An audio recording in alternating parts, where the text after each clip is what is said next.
to the Go Big Redcast, the Husker Fan Sports Show.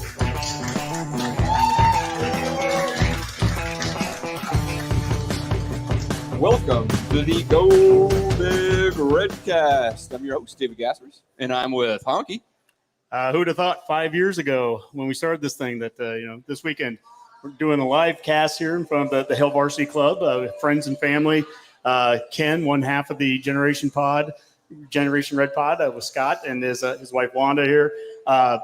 Max family, and Max not even here. But, great showing there. Who would have thought 5 years ago we'd do that? Who would have thought we'd get press passes this weekend? Who would have thought we'd never watch a bowl game? So, thank you all. Thank you all for showing up. I thought I was like, what took us so long? I was like, well, how hard is this podcasting thing? Yeah, I had no idea. Very hard. Also with Boomer.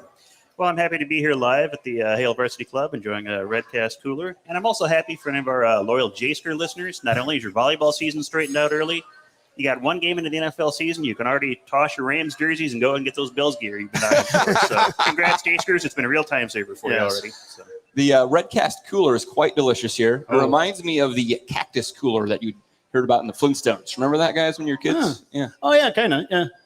Boomer, would this it's make almost that dangerous, I think. Yeah. Would this make it to your Redcast on the Rocks? I think it would. Yeah. Okay. So, yeah. We can add it later. So. Well, guys, it is the Friday night before Nebraska takes on Georgia Southern, and I'm here in town from Colorado. Excited to have the press passes that you alluded to, Honky. Me and Boomer will be there, and hopefully giving a lot of great coverage to all the Redcasters. Before we get into the show and previewing Georgia Southern and maybe doing some best bets as well, let's take care of business with our sponsors. Okay, Boomer. Yeah. So first off, we start with the Hail Varsity promo here. And you go to hailvarsity.com/subscribe. Use promo code REDCAST to get $10 off your annual subscription to Hail Varsity. Next up is Alumni Hall. 2 locations in Lincoln. I just went there yesterday, took Alex, got a Black Shirts flag and a little Husker football. He loved it. 2 locations downtown 11th and P, and then South Point Pavilion's the new one right behind Barnes & Noble. Next is FSC Edge. Redcasters, if you're looking to make a job change, check out FSC Edge. You can find them at www.jobs@fsc.com. And last but not least, our good friends Shane and Laura from Smack and Smooch Custom Shirts and Specialty Items. We were already giving out some of the koozies earlier. We've got some shirts, some giveaways that we'll throw out there too. So and the War Daddy Up shirt there. So make sure that you check them out. Smack and Smooch. You can find them on Facebook and on Twitter. Whew. There you go, Dave. All right, business done. Let's have some fun, guys. Business done. Yeah. Boomer, you alluded to the volleyball match. So I think one of the tweets of the week you wanted to bring up, Honk, was about that Nebraska-Creighton matchup earlier this week. Yeah, absolutely. The official attendance for that was over 15,797. It's a brand new NCAA attendance record for a regular season match. That's awesome. Omaha shows up for all kinds of events, whether it's, podcasts on Friday nights or volleyball games. In fact, not only was that the record attendance, the top 13 attended regular season volleyball matches in NCAA history have been in the state of Nebraska. 14 of the top 17 are from the state of Nebraska. That's an amazing feat for a state here, 1.9 million. I think we should have a prize given to anyone who can name the 14th most attended regular season volleyball match without looking it up. You really could give us. You could give us anything because I don't know the answer. We would just assume you're right. Yeah, we can't fact check any of that. So. Yeah, we can't fact check any of it. But it's a great start again to the season. I mean, that game, and thankfully, who all got to see the final set after they switched it over to FS2? All right, so we've got some hands up there. Good. It seems crazy that a game would get switched like that right in the mid. That doesn't happen.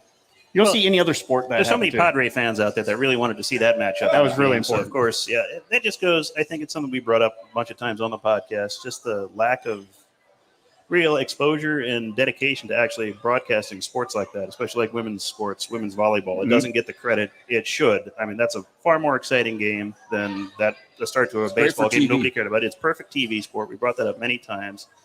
And it just kind of shows the challenge that those sports have to grow. We've got broadcasters that are wanting to put them on, Fox Sport 9, the Nuff or something. It makes it impossible for half this fan base to see or anybody else of interest. They just need to put more dedication into those kind of sports, and I think it'd be an easy sell. But yeah, how are you supposed to grow a sport when you hide it? You know, I go back to and it's not because there's not interest. 15,000 people show up for that. 17,000 people showed up for the one in Omaha when Nebraska played Texas for the championship. Yep. And that was on ESPN2, so that ESPN1, the flagship network, could be showing Appalachian State against, I think, Ohio in like the Carmichael Bowl or something. I don't know. We posted it. It was no offense to Frank Solich. nothing against that. No, but I mean, there's like 30,000 people at a bowl game, and that got front billing. So again, this is more a positive thing, not negative. This is positive towards Nebraskans support their volleyball, and that was great to see. The next tweet is a basketball one. We're not far away from year 4 of Hoiberg. That could be fun. It's only year 4, huh? Only year 4. Wow, it feels like it's been forever. All the wins we've watched. Gosh, it's just been these last 5 one years. after. We picked a great time to start a Husker Sports podcast, didn't we? Yeah. No, it's been a lot of fun. But anyways, they just announced the basketball Big Ten conference schedule. And so we start with, I think, and this is from Hail Varsity, 7 of our first 8 opponents that we play in Big Ten basketball are teams that made the tournament last year. So a good, nice, easy lead in to the season. Runway, It's a runway you need. Yeah, runway. Yeah. Well, how I important think those are. Spells success. Hoiberg needs about a 10-year runway, and then I think we'll be okay. That could be It problematic. takes a long time to turn around a roster in a basketball. Oh, never mind. No, never mind. Not at Annual all, basis. right? December 7th and 10th, there are 2 early Big Ten games. We play at Indiana, and then Purdue comes here right away. Big Ten basketball. I mean, Indiana has All-American big man Trace Jackson Davis, 6'9", 245. And then when we play Purdue, they've got a 7'4" center because they do every year. I'm sure the guy's from Russia. I'm sure he boxed Rocky once. But he's 7'4" center, Zach Edey. So big guys right away. We've got to be ready immediately, and that's been an area of concern for basketball. We'll get that more as the season gets closer with our Nebraska segment. But, yeah, there's size and there's style that gets played in the Big Ten, and we've had trouble with both. Yeah, Big Ten's never easy, and that's going to be the case again this year. So if Fred does get us on the right track, he's gonna earn it. Yeah, no doubt about it. All right. Anything else on the early tweets of the week? That's the tweets of the week. All right, let's go ahead and put our scarlet-colored glasses on and talk all things Husker football. And Honk, there was the Thursday press conference, and I think you have enough video of Scott Frost here that I think he's on the show with us. Yeah, well, it's always good to – we want to make sure that what we're showing from him, it's coming from him. Right. We're not making this up. We're not putting words in his mouth. Sometimes that guy gets fake news. He gets misquoted sometimes, and we're not going to do that. We'll just play his video, and you can listen to it and come up with your own conclusions. So, but no, he had a lot to say, and we'll start with, I guess, what he had to say about Georgia Southern. They're athletic. They're making a transition on offense. I think they have some good pieces. Their receivers can really run. We've seen the quarterback before. O-line does a really good job. It's been an option team, so really impressed with the way they come off the ball. Defensively, they got guys that can run and move all over the place. So they're not short of athletes, and I know they'll be well coached. All right there. Well, he did allude to the transition of the Georgia Southern offense right now. Clay Helton is the new head coach down there. As we mentioned on our regular Monday podcast, that Georgia Southern for better half of 40 years have been a triple option team, right? They were FCS. I think they won, Boomer, maybe 6, 8, 9 national championships at the FCS level. Transitioned over to FBS in 2013. Good coaching tree down there. So Paul Johnston, the Georgia Tech head Navy coach, guy, and various other triple option coaches have all come out of Georgia Southern. So it's a big transition. And Clay Helton, if you know about coaching, right, Clay Helton is the son of Kim Helton, who was a longtime college coach, also coached in the USFL back in the day. I can't remember who it was, Orlando, something like that. He coached at Houston. His other son is the head coach at Western Kentucky. So the Heltons have been that Western Kentucky tie for a long time. And Clay Helton actually hired away Western Kentucky's offensive coordinator for the last 3 years, Brian Ellis, I believe. Yeah, to be his OC. That's of note because the Western Kentucky quarterback last year was Zappy. Bradley Zappy, I forget his first name. The Patriot. Yeah, he got drafted by the Patriots 4th round last year. Had 6,900 yards of passing yards last year, 60-some touchdowns, only 11 INTs. They throw the ball a lot, guys. So last week's stats are not an aberration at all. You're going to see a lot more of that. It'll be interesting to see if the weather has an impact on that passing game. Well, and Frost talked about that. The weather tomorrow in Lincoln, we're talking about rain. There could be some storms. Frost made reference to that as he talked about what the weather could do and the importance that we're going to need to be able to run the football in that weather. We'll see what the weather's like. Hopefully it doesn't change anything. We got to handle it. If it turns into a type of game where you have to run the ball to win, then hopefully we're equipped for that. I hope too. I It'd think be someone like a Frost game to be impacted by weather.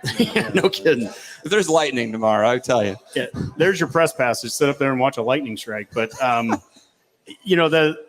we need to run the ball whether the rain is coming or not. I mean, that's the one thing, and there's no hopeful about it. If we can't run the football, and I've said that 100 times, and we don't have Rob here to argue the merits of that, and even he's come around. I give Rob crap, but the reality is that you need to be able to run the football, and that was part of my problem with the first 6 quarters. And I think so far this season, it's really it's a matter of 6 quarters and 2 quarters. The first 6, the 4 against Northwestern, the first half against North Dakota.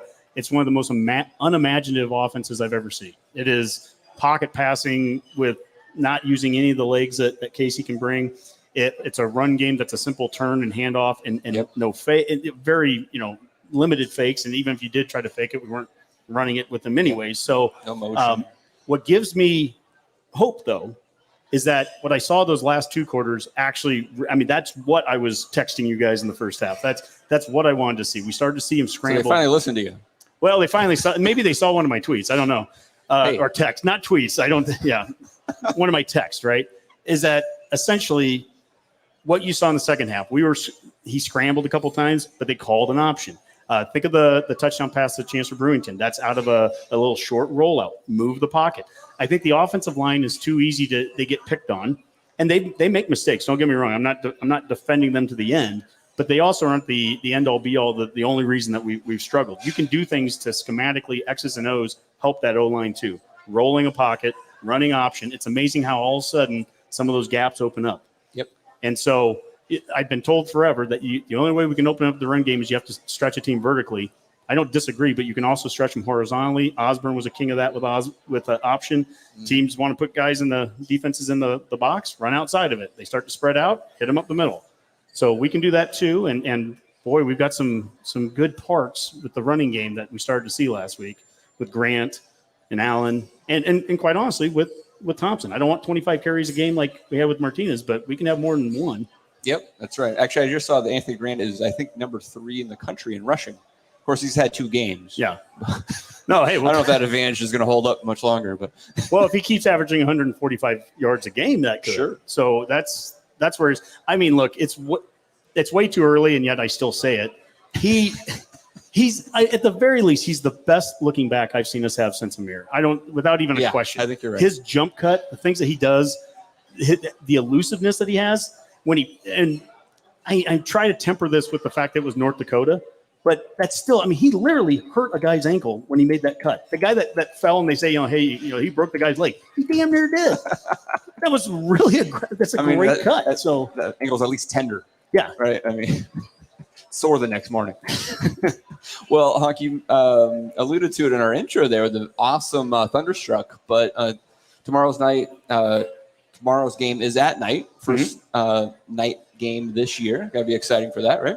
Absolutely. That always fuels up the crowd a little bit more. A little bit more time to lubricate. Couple extra hours. I think we've all tired of the 11 a.m. games over and over again. There's a time and a place for them. But that's what kickoff. The big noon the next week against Oklahoma, that's fine. But sometimes it's nice to have a night game, especially early in the season if it's been hot. But that's not going to be an issue tomorrow. In fact, bring your ponchos and bring your sweatshirts. It's supposed to be in the 60s for it. No, it's a night game environment is awesome. And obviously they've created this in the last year, the Thunderstruck thing that happens. Light show between third and fourth quarter. I thought it was interesting. Last week was Will Compton doing, what was the Boomer? What's the song? Timmy Trumpet.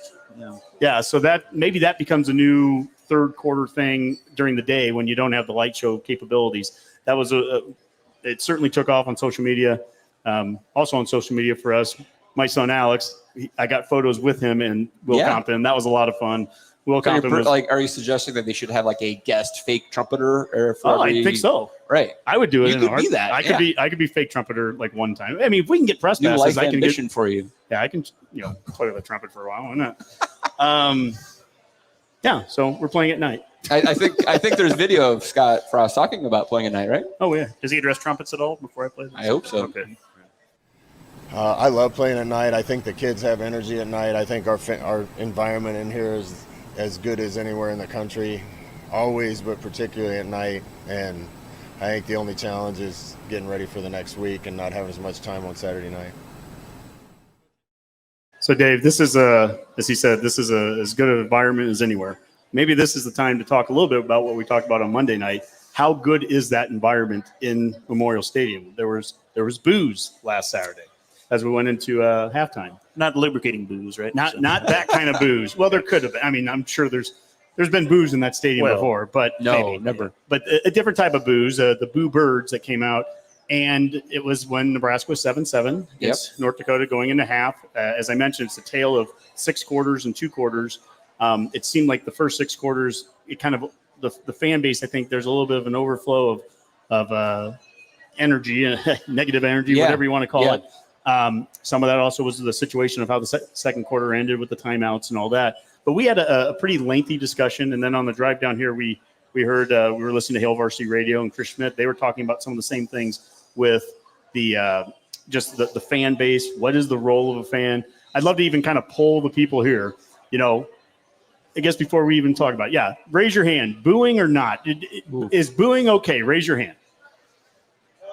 I don't see a single hand here. So this aligns with Redcast Rob, and most of our responses on social media, same boat, anti-booing in the stadium, which I completely understand.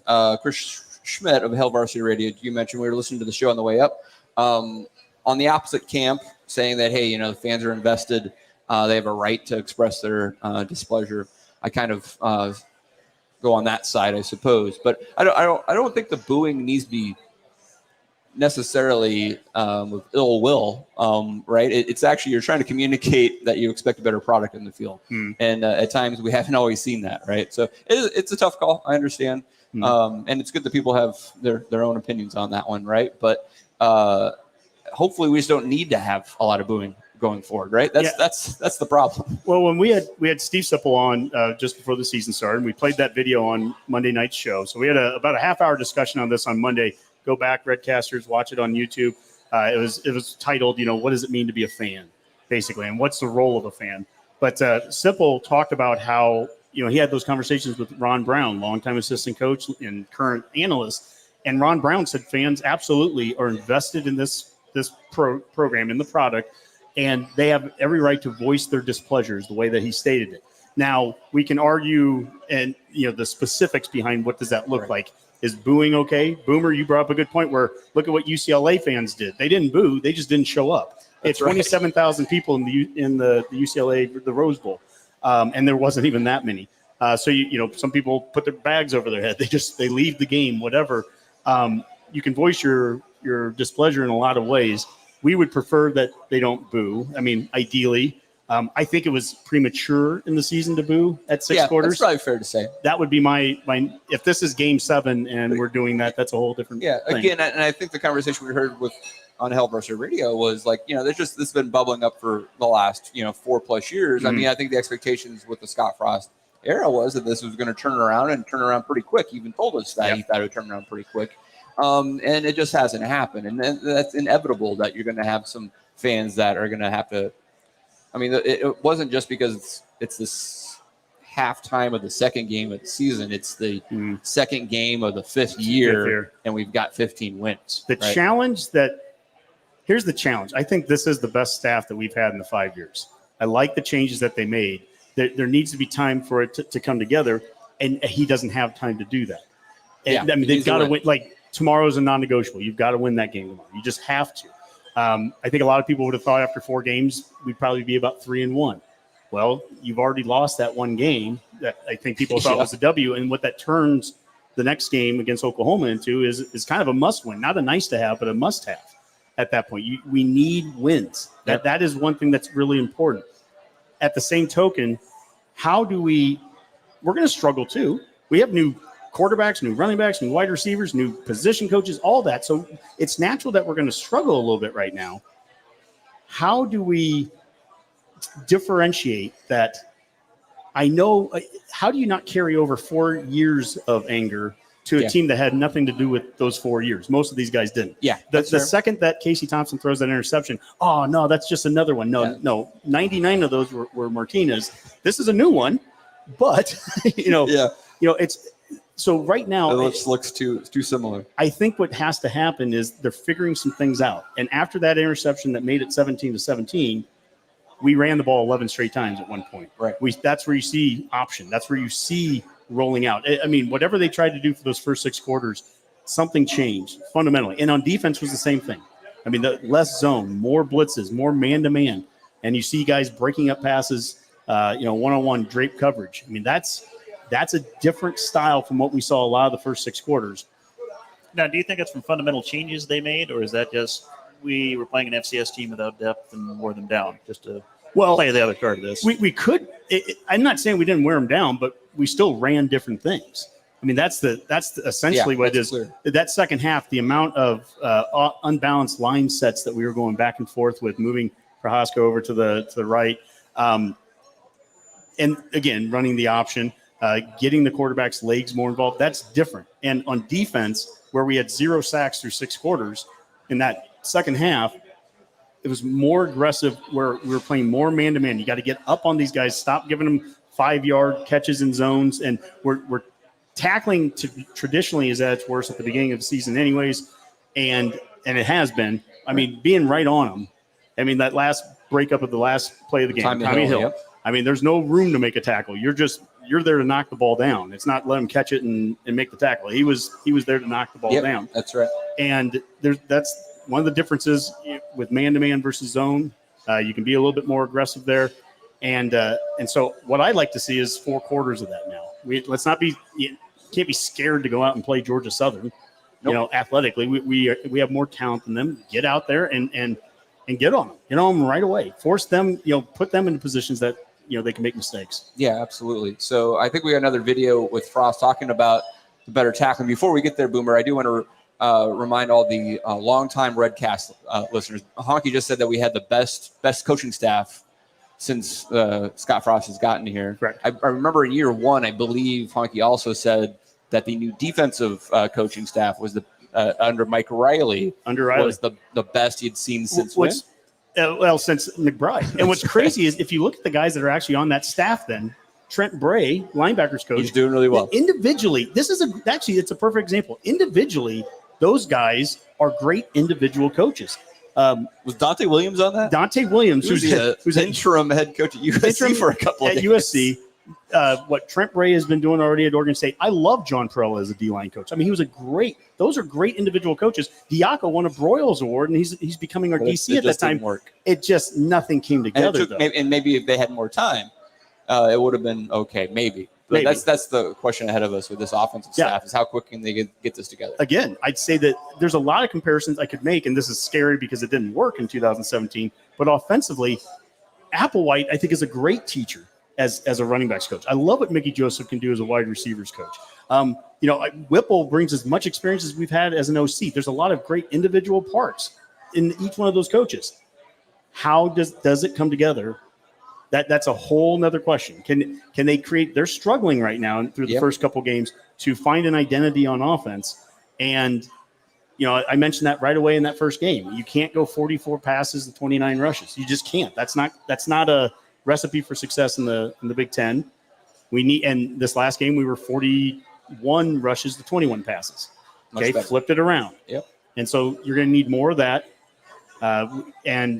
And you got to start developing that now. That's the thing. If Rob was sitting here, he'd say, you take what the defense gives you. Bullshit. What you got to be able to do is you got to go out there and know what are you doing well and do it. Okay, if we play Wisconsin, we can give them the pass all day. They're still, if they're getting 10 yards of rush, they're just going to run on us because at some point you have to stop that. And I like to harken back to some good years of Nebraska football. The last game of Osborne, 97, we played Tennessee, and they came out and they threw the kitchen sink to stop the running game. And what did Osborne do for the first quarter? He ran, and it didn't look great. They stopped it. I mean, we weren't scoring touchdowns, but in the second quarter, we're already starting the wear down process a little bit. And then about a couple minutes in the second quarter, that's when they dialed in some passes. Deep pass across the middle to Sheldon Jackson. You throw it deep over to Matt Davison, and they did a motion and throw it to Newcomb. 3 passes, took them down the field. They scored a touchdown, and Tennessee was off their kilter the rest of the game. At halftime, we were up 14-3, and then the third quarter, we ran for 200 yards, and the game was over by the end of the third quarter. But that's how Osborne did. He didn't come out and go, oh, you're trying to take away the run. Let me take what you're giving us. What are you good at? Yeah. That's my problem.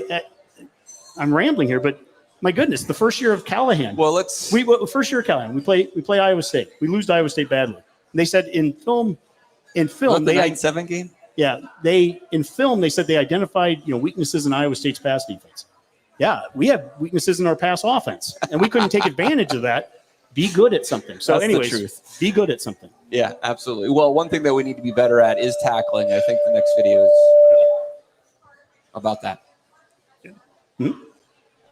The defense always practices hard. We wanted to make sure to give them full speed looks.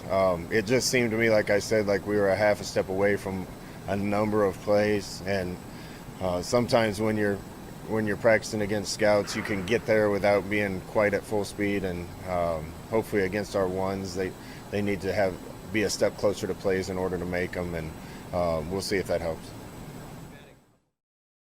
You're gonna play the tackling one too. That's the next one up. Oh, sure. It went okay. It was a good start. I think it can still get better, but we got some good speed looks this week, and we've done a lot of that before, but want to make sure we're continuing to improve and play at that speed through the course of the week, and hopefully it pays off. This is something that we talked about for the last couple of weeks, actually. When we were previewing the Northwestern game, one thing we talked about, I took the over in that game, Nebraska, Northwestern, because I'm like, well, defenses, it's hard to practice against air. You don't have as much physicality in fall camp these days, not as much scrimmaging. And sure enough, there's more points scored in that game than expected. And that happens all across college football because, most coaches are being protective about their players and player safety. And you're just not going to have that. But eventually you gotta have some more physicality in practice to replicate game conditions, right? And that's what he's talking about there. Yeah, you can only green jersey for so long. Yep. I mean, at the end of the day, football is still going to be played on the field the way, and you've got to play it that way in a practice. And nobody wants injuries in practice. There's ways that you can try to do it safer than other ways, I guess. But at the end of the day, the NCAA already cuts down how many practices you have, how many two-a-days you have, how much contact you can have. And the teams that have the least amount of contact, you'll notice it. You'll see it right away, and you'll see it in poor tackling. You'll see it in poor fundamentals. I like this move from Frost for a number of reasons. Number one, it's the right thing to do right now. The more ones versus ones is a good thing. Good on good, iron sharpens iron. You've heard that 100 times before. All that's true. The other thing that I like about it is that it kind of has the feel of a CEO move. I mean, that's the whole. That's that him. He was further back and be able to see that a big picture. Yes. Problem. Yeah. Yeah. Instead of worrying about what the offensive game plan is going to be for next year or next week, if he's looking at the team as a whole and identifying physicality as an issue, then he can sit there and say, well, how do we attack that? Let's go ahead and let's start doing more ones-on-ones. Yep. And let's get some more tackling in there. Let's do some goal line stuff with the lines, and hopefully we see a better product, better performance immediately on Saturday. I mean, that's the goal there. And that we come out right away firing and we're not stuck at 7-7 and a half. Yeah, absolutely. Boomer, I've just realized that I think Honky set up this entire show run just for him to talk a lot. Mm-hmm. Have you noticed that? Yeah, he likes to talk though. So yeah. He was walking around the Hail Varsity Club here earlier, and he's like shaking hands and patting backs. It kind of reminds me, Honky, were you the social chair at your frat? Ah, yes. It feels like you're like, Matt Honky, hey, damn glad to meet you. That's right. There you go. My favorite line. Well, I've got some Theta Zeiss back there, and in my fraternity days. I was a little social sometimes. Yeah. You did a great job with that, I believe. Excellent. Yeah, All right. 7 years of college. So All right. Well, we got a few more videos here. I do see on the big screen here at Hail Varsity Club, we've got the UCF Louisville game is kicked off. I've got UCF covering a 5.5, I believe, on that. So that's going to be an interesting one to watch tonight. By the way, Hail Varsity Club. This is a great setup. We came down here over the summer. Amazing. This is awesome. Out here, we got 50 TVs here at least. Yeah, out here in La Vista. We're just on the other side of the Cabela's. Great area out here. And come down here. I mean, the charcuterie, this gigantic. The Nebraska charcuterie. Nebraska charcuterie, this gigantic pretzel that has all kinds of goodies inside of it. Looking at wings, we've got beers, and like I said, the Redcast cooler. I think it's in hockey right now. Citrus vodka, watermelon Malibu. Yeah, no, this is good. How long did you practice saying charcuterie before you gave that? Charcuterie. Very good. Yeah, that's good. I like it. Is that French for meat and cheese? Yeah, we'll go with that. French Romanian. French Romanian. Yeah. That's right. Yeah. I think that's your background, right? Mm-hmm. Yeah, I think so. Yeah.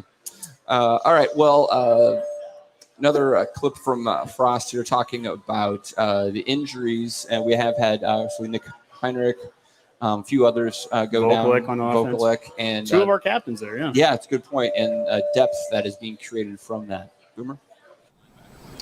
Yeah, for a couple of spots, I think it was good and could pay dividends down the road. Chris Kolarvik did a great job for us. Him being able to play inside linebacker and nickel for us gives us some flexibility. I thought Va played well. Ernest Hausman got some important early reps, and he's only going to continue to improve as athletic as he is. And the tight ends, the young tight ends, even AJ getting some snaps is going to help them down the road. So hopefully we'll get our guys back soon.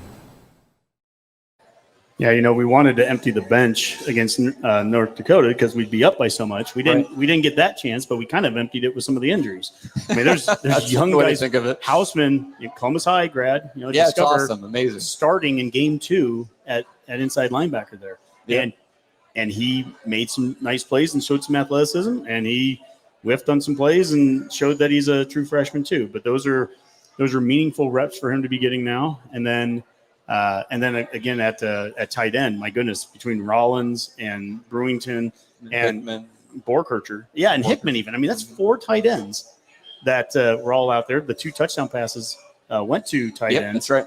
And so, and I think Vokalek, he'll be back. I was watching him on the field before the game, and he was doing jumping jacks with the team. And for a guy that has a bum ankle, that's probably the best thing sign about that is, like, of these injuries, it doesn't seem like any of them are going to be season long, right? We're expecting Nick and Travis to be back here hopefully relatively soon, maybe as early as next week versus Oklahoma. I don't know about tomorrow night. Yeah. All right, hey, Boomer, looks like we finally got special teams. Hockey's finally going to let you sit. I'm glad I came. All right. What Boomer is our special teams coordinator. For anyone new to this, Boomer is the special teams coordinator. So this is yours. It's not just an analyst. Right. I'd like to see that unit start helping us win games, and that's creating more impact plays and not making any mistakes. I think we got the people capable of doing that now, so they're going to get a lot of chances over 10 more games. Yeah, what was the stat we heard? We have had less punt return yards. Yeah, fewer punt return yards than the volleyball team won sets over the weekend, I think is what it was. So, and that was since, Purdue last year? Purdue last year, yeah. So they won 3 sets. We've had two return yards. Yes. Two return yards since Purdue of a year ago. Yeah, you would think you could just accidentally be running forward and stumble, catching a punt, and fall forward 3 yards, and that would be a market improvement. So, Frost mentioned a couple things. I guess if there's a positive to special teams this year, I wouldn't say it's lost us a game. We had that problem many, many times last year. Well, yeah. Unless you want to count his call for the onside, I'm not blaming the kicker on that one. That was, we flogged that necrotic equine a long time ago. That I take with the onside kick. So we'll let that slide. But otherwise, they haven't cost us any games yet. But we've seen in other games how important special teams is to winning it. Whether it's punting for Northwestern, how great they were at putting us deep. Everybody watched that debacle of an offensive game that Iowa played. The punter won the game for Iowa. Yeah, the punter won a game for them, essentially. It took them 3 scores to get 7 points. Yeah, it's pretty impressive. And they won safeties because the punter buried the South Dakota State inside the 10. Yeah.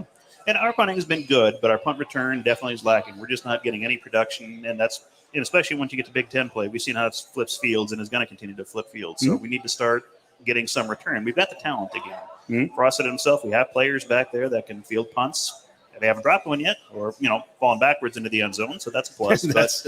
So again, we're baby stepping, but let's see one get caught and go forward, see what happens. That's what I want to see that this week. So. I mean, this is an incredibly low bar that we're setting, but this isn't even a bar. This is just like a stripe painted on the field. Just press it's that. baby steps just to catch the ball. And last week, IGC, a few scary moments. He ran up there, caught the one at the 22, and it was a good catch, and he had to go low for it. But actually, that's a step. That's a step forward because he caught that ball that if he lets that bounce, that goes down to the 5-yard line. And how many countless – this gets into the yards per point stat that you always do with Phil Still. The amount of yards that Nebraska has to gain to score our points compared to, say, Iowa in a lot of games. Yeah. It becomes – it's an efficiency thing. So people want to talk about yards per rush or yards per point is what matters. And Nebraska has gone 70 yards on drives and scored nothing. We've gone 80 yards on drives and scored nothing. We've gone 90 yards and missed a field goal and you score nothing. So tons of yards. Didn't we go over 100 yards last year one time? Against Wisconsin in 2019 because of not catching up, or the punt went out of bounds at the 3-yard line. So we started at the 3. Yeah. We went 95 yards down the field. We had a 15-yard penalty that we had to make up. So we had over 100 yards on one drive. And because it was late enough in the game, we had to go for it on 4th and didn't get it. That is the most inefficient offense. Inefficient. Yes. Whereas Iowa, ideal. Whereas Iowa, whose offense, I mean, is just they take football back 100 7 years. points last week. I think they only had 161 yards of total offense. Their quarterback had a 1.1 rating. That's almost impossible. It's so bad, but they won. They won. They won, and that performance aside, other times Iowa will win with 25 points that they score. But they're 25 points. We'll score 25, and we do it with 500 yards. They score 25 with 200 yards because they win special teams. They win the field position. They get turnovers. Right. They make every field goal that they kick. They are more efficient. And so what Husker fans want is a more efficient team with the talent and explosiveness that they've already been showing for 4 years. Yeah. We've done things offensively to Wisconsin's defense that a lot of teams can't do. And put up yards on them, but then it just doesn't account to points, and we get the same L, maybe by 1 score or less. But at the end of the day, that's the only stat that really matters. Still a loss. And for Iowa, we can make fun of their 7-3 win. It's still a win. Yep. And they'll go back to the drawing board this week in practice, and probably have some really physical practices. And we'll get to this in the Betcast, but they'll probably go and play Iowa State and win it, and go to 2-0. And that's what they do. And it'll be an ugly 2-0, and their fans will boo their offensive coordinator, but he'll get a 6-month extension out of it. Well, it's Iowa. So. Well, Brian Ferentz definitely will get a 6-month extension, and they get a touchdown this week. I think that's in the contract. Even if it's defensive, All right, Hawk, is there anything else before we get to that Betcast? No, I think we should head over there. You mean there wasn't any Frost footage left? I mean, I think he included the entire presser. Yeah. No, let's go to the Betcast. The Betcast Picks of the Week. All right, Boomer, you want to bring up our graphic there? We do our best bets of the week, and I got those in. I think graphics guy Swobes, who's here tonight, actually got the graphic ready, and we tweeted that out last night or this morning.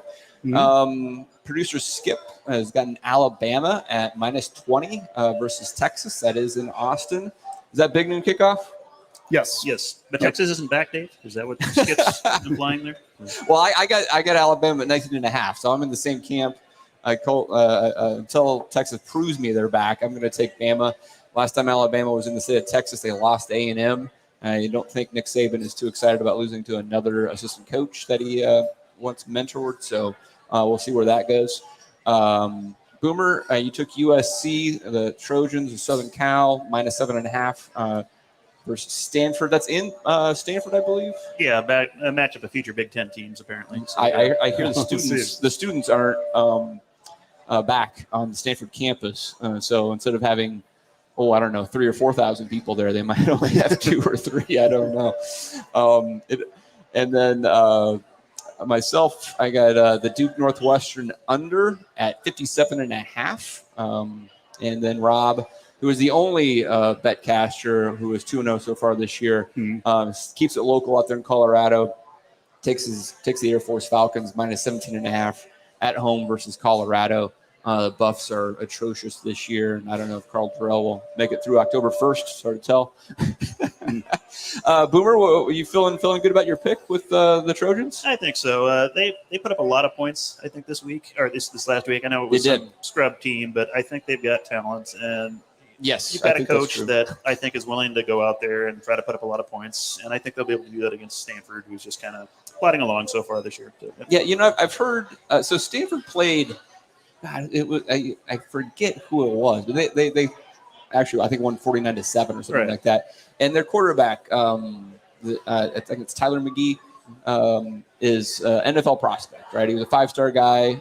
He's just kind of not really done much there, and obviously they've only won 3 or 4 games per year. But it'll be interesting to see that matchup. Some folks are high on the Cardinal actually taking down the Trojans. So I'm riding with you on that one, Boomer. I put that in my list, but I'm not overly confident. That's right. You didn't put the mortgage on it, though, did you? No, okay, that's good. No, not at all. I can't promise that Skip didn't put the mortgage on Alabama, though. Yeah, especially when you can get that one at 19.5 or 20. I think that's an easy 3-touchdown game. So yeah, I mean, you can worry about the backdoor cover, obviously, but I definitely took the first half with Alabama as well and minus 11.5, I think, and that's probably one of the best bets you can always put.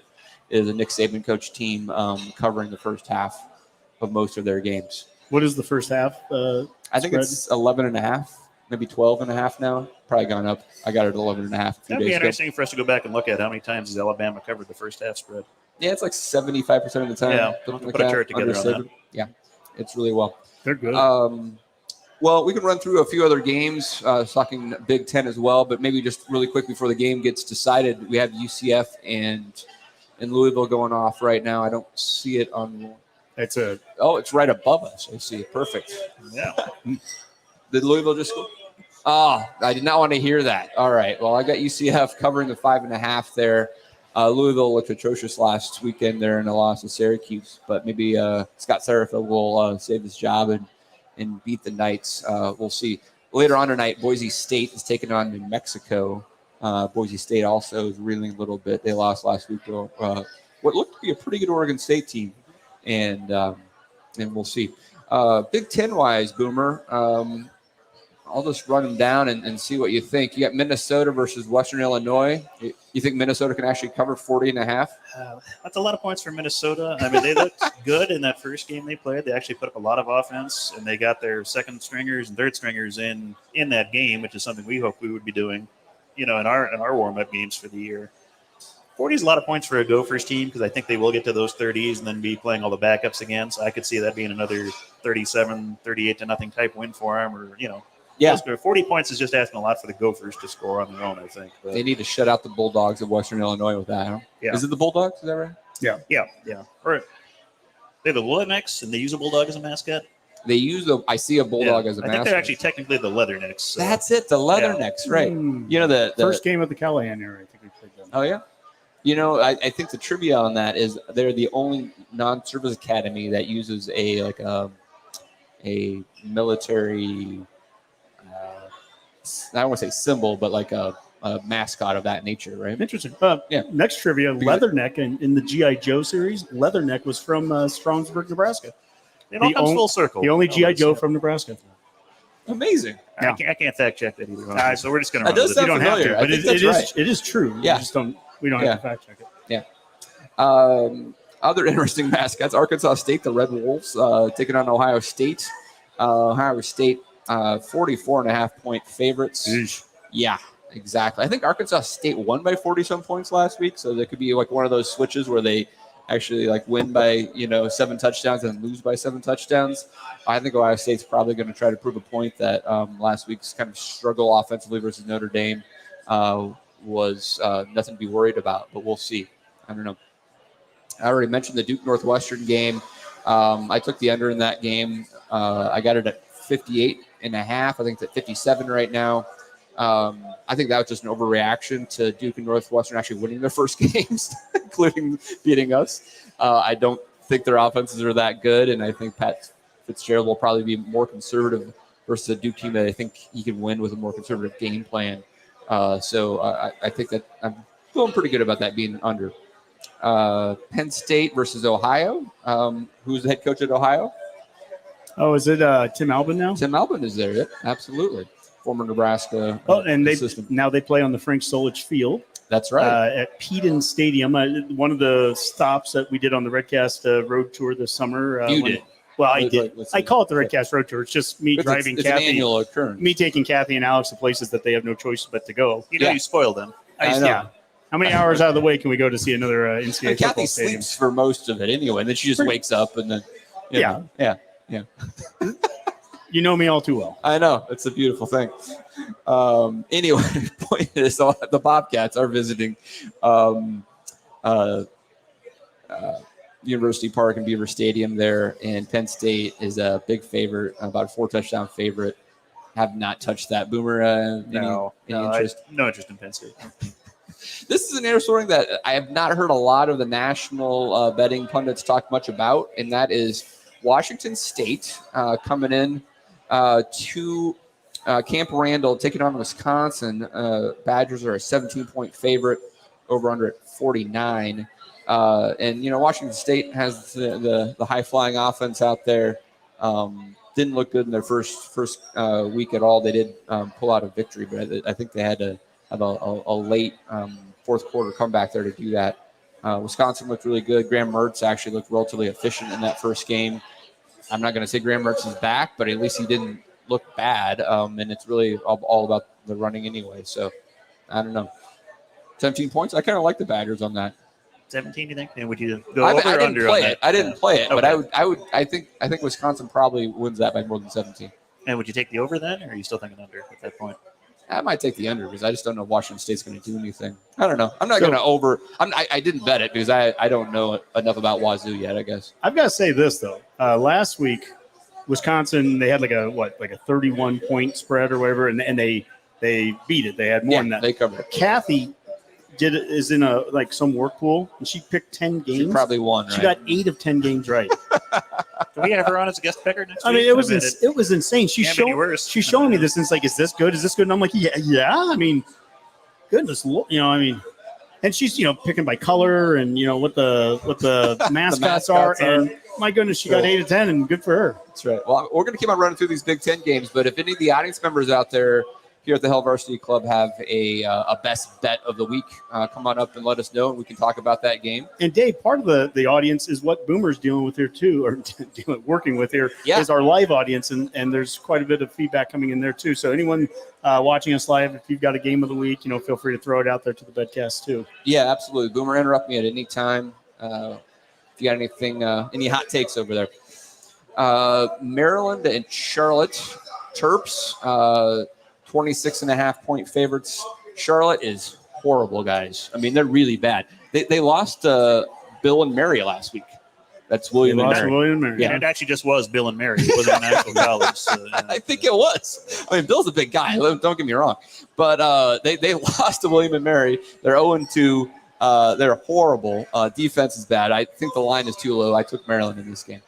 I like them.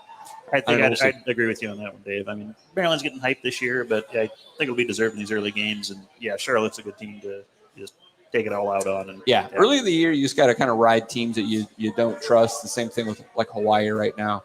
And I don't see much in Charlotte. We'll see. Michigan State has Akron coming to town. Michigan State favored by 35. No idea on that one. But let's talk about this one here. Iowa State, Iowa, obviously right across the border here. Mm-hmm. This is the rivalry game for the two schools. Iowa is favored by 3.5, which is only half of what they scored last week. Yeah. I've heard people say, is that the over-under? So, you might get some people to take that after you watch that game last week. The highlights. Matt Campbell, he's gone over against the He's 0-6. Versus Iowa, I believe. Over under is 40, that's an academy number right there. It's super low. Okay. It started around 41.5, maybe 42, and has gone down. So the action's been on the under on that. It's really low though. I mean, and to your point, Iowa just does this every single year, right? They look like crap for one game, and then they'll come out and they'll probably score 3 defensive touchdowns, right, against Iowa State. So I don't know. Game of special teams and turnovers, and whoever probably wins the turnover battle and the penalty battle in that game is probably going to win it and win it low scoring and close. Remind me, with Matt Campbell's teams, like last year's game, they were hyped, and I think they were probably favored to win, and they didn't. The other five games versus Iowa, have they been close? Yeah, I know one of them was like a last-second win that Iowa had one of the years, and I don't know. They've had their number. Ferentz that sounds familiar. I don't know why. He's had our number. He's had Minnesota's number. Yeah, he's had a number of people's number. Well, he's worth every agent's penny. Number. Virginia, Illinois. This is a nice Power 5 versus Power 5. No idea, though. Illinois is favored by 4 there in Champaign. Indiana going to Purdue. Indiana State. Oh, Indiana State. Excuse me. Sorry. Yeah. The Sycamores taking on Purdue. I don't see a line on that one right now. I'm sure Boomer probably could find it for me, but Indiana State. Yeah, those are tough ones. Wagner, Rutgers. This Georgia Southern versus Nebraska game. I mean, I don't know. So what is it right now, Georgia Southern, Nebraska? It is 23.5 is the line right now. But Uncle Dwayne, what would you do with 23.5? Under? They won't. So we won't cover that. That's right from Honky's Uncle Dwayne right there. We haven't covered all year.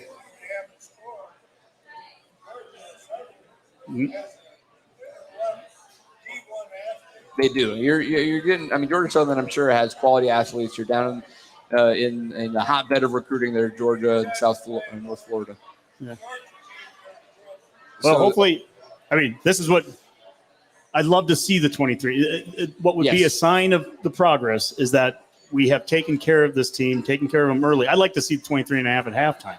Yeah. I mean, come out and take the longer you let a team in the game, the longer you let them play with you, that's where you're really going to be in trouble. So, yeah.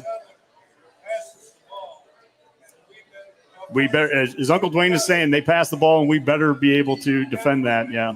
Yeah, they're going to throw it 50 times. Yeah. Yeah, we'll see if it's raining or not, right? I mean, that's the big question. It might be done by then. I don't know. But the over-under 62.5. Mm-hmm. 38-21 is what Uncle Dwayne says. All right. Nebraska, by the way. Anyone else with bold predictions out there? A game I do have action on, Hawaii versus Michigan. So Hawaii's bad, right? They almost lost to they did lose last week. Who did they lose to? I thought it was Elon. I thought they yeah, good grief. I can't even recall. Yeah, it wasn't good. Yeah. So Hawaii lost to Vanderbilt 63-10 in week 0. Oh my gosh! Timmy Chang is the coach out there, and I'd like to think that he can turn that around, but he's got to be, I don't know, 10 years younger than us, for goodness sakes. Oh and Harbaugh loves to run the score up at home. They won 51-7 against Colorado State last week. Colorado State's much better than Hawaii. There's a good chance here for a backdoor cover. It's risky to take anything at 50. It's gone up to 52, though. I took it for the sport of it, right? I mean, it's just too fun not to take a 50-point spread. And then finally we have Idaho versus Indiana. The eyes have it on that one. I got nothing on that one. No interest in Idaho. So yeah. All right, Boomer. Anything else out there that's caught your eye with the bets of the week? No, I like what we went through. So I liked our bet picks of the week. I think we're all doing fairly well. And as long as Big Ten refs aren't calling any of the games I pick anymore, we'll be fine. So. Trying to see if there's anybody else out there trying to log onto their illegal sports books and. Well, luckily they can go right across the river here. That's since true. We're in Omaha. They're jumping into their cars. Will we be able to do sports betting once the casinos open here? Has that been ruled? That's up. Boomer, I don't know when that was going to start here. I think fairly soon, but they got to get the casinos up and running, get all that done, and then we couldn't even play this week anyway with Nebraska. So you wouldn't be you wouldn't be able to do it Nebraska this week. Yep. So. Yeah, the question there is, will you be able to actually gamble off-site, or will you need to be at the casino? I think you have to be at the casino, is my understanding. Yeah, I don't think they're going to be doing. Well, those will be very popular. Yes. All right. All right, so we'll run just through a few more, and then we can wrap up. If anybody else has any bets out there they want to talk about, me and Boomer can pretty much job out any college football game you can imagine. Wake Forest Vanderbilt is one that I've circled. This is a game that has moved a lot because Sam Hartman, the Wake Forest quarterback, is supposedly going to play this Saturday. Line opened up at 6.5, it's now at 12.5, but I think that Vanderbilt win at Hawaii has kind of inflated their reputation, so I think I'm taking the Demon Deacons on that one. We got Kentucky versus Florida this week. That line's been moving around about 5.5 or 6. I kind of like Florida on that one because I don't trust Kentucky, but that's a tough one. That was my approach too. I didn't know if I trusted Kentucky a whole lot in a big game scenario, and Florida kind of showed something last week. You've got Billy Napier, first game. You've got Utah, a Pac-12 team, getting a ton of hype, and that was their chance to really make their statements for the year and how they belong in a title picture. And Florida pulled off a win, so I think that gives them confidence in that staff early. And it's at the Swamp. Kentucky hasn't won there in forever. So. Yeah, and I just don't trust Will Levis, Kentucky quarterback. We played Penn State a few years ago. He came in for Sean Clifford. That was the game that it was the Luke McCaffrey, Will Levis Bowl there, essentially. And without impact players like Wandale at Kentucky, there's just no way to make that up. So. That's right. Another good one, Tennessee-Pittsburgh. A lot of talk on that one. I kind of like Pittsburgh on that one at plus 6.5. Almost getting a touchdown. If you wait long enough tomorrow, you might get a full touchdown on that one. But it should be a really good game, I think. That's a good matchup early in the season. One more. What do we got? One more. Make it count, Dave. Pick your best one. Well, let's do Arizona. Mississippi State? Mississippi State. I think that's going to be a fun one. That's a Pac-12 after dark action there. I think Arizona's a lot better this year. They've already proved it by beating San Diego State last week. And I think they can cover the 11 points there. Boomer, I think, might have a different opinion. No, I think covering the 11 points is probably fair. I could see it being a 10-point win. I want to see that to be going over. I'd love to see that be like one of these 63-61 type games. That's certainly not out of the realm of possibility given the teams involved there. So, yeah, I think you're probably right with an 11-point spread. I think might take Arizona on that. I could see Mississippi State squeaking that out by 9 or 10 there. I think it would be quite legit. So, yep, absolutely. All right, guys. Well, Honky, what's your best bet of the week? Huskers. All right. Any particular sports or just anything? No, just Huskers in general. Huskers will cover. Yep. We'll cover something. This is a week that we're going to cover. All right. I like it. All right. Well, let's get to our parting shots. And Honky, take it away. Well, I have a couple, of course. First, I want to start by recognizing really the full Redcast crew. So, we're up here on stage, Boomer, Dave, and I. Redcast Rob is actually in Omaha right now. He's came down from Colorado, but he's at the 311 concert, so that's why he is not here tonight. Graphic designer Swobe sitting right over there. This guy, he plays a big role. All the graphics you've seen, that's all him. All the design. On social media. We also, if it was left up to me, we were from Columbus. We would be the Columbus Boys podcast, the County Boys. I believe the Platte County Boys. I think was one of my You're options. big on the outline. And so I gave Dan some design ideas. I said, put the Platte County outline and then throw our faces in there. And that would be the podcast. And Dan, who does this for a living, he's good working with clients. He was like, yeah, Honky, that's a good idea, but let me kind of rework it a little differently. And that was just kind of his way of saying, shut up and let me and then he renamed job. us. And we are the Go Big Redcast because of Dan. Yep. The funny thing too, is that I had never been on a podcast, never listened to one ever before we did it. So we did zero market research. There was already Good one out there. Business plan there. There was one, the Big Red Cobcast. We came out. We were the Go Big Redcast. They had a corn cob mic for their design, and we had a mic for our design. It looked like we just copied everything. It was like, no, we literally did no research. And but that's so unlike you not to do your homework. Well, and so when Dan came up with that Go Big Redcast, I was like, what the hell's a Redcast? That doesn't even make sense. But you know what? Thank you, Dan. Mac isn't here tonight, but Mac is one of our original guys here, and there's an entire table dedicated to Mac sitting back there. And Mac went on the ill trip of going to Champaign last. Shouldn't have done that. Oh my goodness! Poor decision. Dean and Maureen, we stayed at their place out in Wyoming, Illinois, on the way out there. Mac's sister and brother-in-law, but that was just the worst of the worst games. And so when we came back, Mac was like, I'm done. and he was done. But, it's funny when you get to talk to Tom Osborne and Damon Benning and Michael Severe and some of the guests, Steven Sipple, that we've had on. It's funny how Mac kind of came back for those. And it was like, hey, I think I can chat with those guys. And Mac is absolutely a part of this and the reason we are where we are at now. And last but not least, producer Skip and all the intro videos and our PSAs. I still go out there and listen to Soot, SOOT, stay off of Twitter. I hope he creates more of those because he is so talented in some of the fun stuff that he has created. He's the reason we have a podcast. Mm-hmm. So that is.